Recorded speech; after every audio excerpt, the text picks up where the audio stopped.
Halo teman-teman, jumpa lagi dengan Kak Randy. Pada video sebelumnya, kita sudah membahas pencapaian pada masa Orde Baru.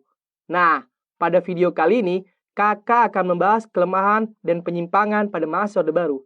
Seperti apa ya? Yuk, kita simak. Kita mulai dulu yuk dalam bidang politik. Kalian lihat timeline yang sudah Kakak buat ya. Pemerintah Orde Baru menjalankan pemerintahan yang bersifat sentralistik. Dominasi pemerintahan Orde Baru dalam dunia politik Indonesia sangatlah kuat, teman-teman. Golkar menjadi pendukung utama dari kekuatan pemerintah Orde Baru.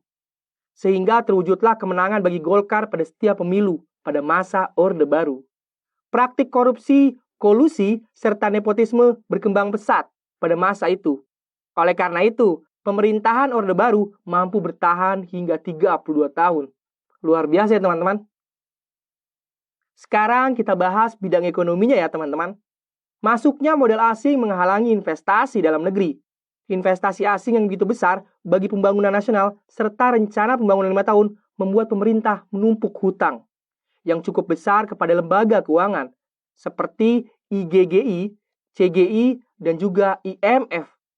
Pada sisi lain, praktek KKN yang terjadi di bidang ekonomi juga membuat banyak investor asing kembali menarik modalnya. Sehingga sektor perekonomian pun akhirnya hanya dikuasai segelintir orang pada masa itu. Kita lanjut lagi yuk dalam bidang sosial. Pembangunan nasional dilakukan secara terus-menerus, namun menimbulkan kesenjangan sosial bagi masyarakat Indonesia. Pembangunan seharusnya bersifat nasional, namun tampak tidak merata di beberapa daerah, karena pembangunan nasional hanya terpusat di Pulau Jawa pada masa Orde Baru. Kebebasan bersuara di masa Orde Baru menjadi hal yang sangat langka. Pemerintah Orde Baru membatasi kebebasan bersuara dan berpendapat bagi masyarakat, terutama kritikan bagi pemerintah. Hal ini terlihat dari banyaknya koran serta majalah yang dibredel oleh pemerintah Orde Baru. Bagaimana kalian melihat kebebasan bersuara pada saat ini nih? Apakah masih sama seperti dulu? Bidang terakhir yang kita bahas adalah bidang militer dan juga hukum, teman-teman. Coba dilihat deh. Pemerintah Orde Baru juga memiliki kekuasaan yang sangat besar di bidang hukum.